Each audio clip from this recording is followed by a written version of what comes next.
சதீஷ்குமார், விஜயினுடைய வருகையை நீங்கள் அட்ரஸ் பண்ணியிருக்கீங்க. மேடம் வந்து ஃபினான்ஸ் மினிஸ்டர் வந்து அவர் ஒரு பெரிய தாக்கத்தை ஏற்படுத்த போகிறார்.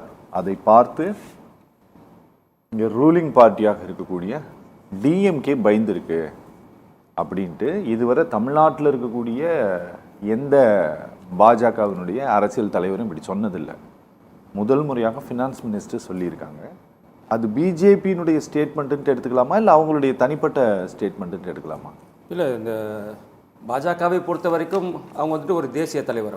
ஓகே, அவங்க வந்து ஒரு அவங்க ஒரு கருத்தை சொல்கிறாங்க அப்படின்னா கண்டிப்பாக அதில் வந்துட்டு எந்த ஒரு உள்நோக்கமும் இருக்காது. அது பொதுப்படையாகத்தான் அவங்களோட கருத்து இருக்கும். ஓகே, அப்படி இருக்கும்போது இப்போ அவங்க தாவேக்கா குறித்து பேசிய கருத்துக்கள் உண்மையை தான் அவங்க பிரதிபலிச்சிருக்கிறாங்க. ஏன்னா இன்றைக்கி எங்களுக்கு பெருசாக தாவேக்கானால் எங்களுக்கு பெரிய அச்சம் கிடையாது. எங்களோட கூட்டணிக்கு தாவேக்கனால பெரிய அச்சம் எங்களுக்கு இல்லை.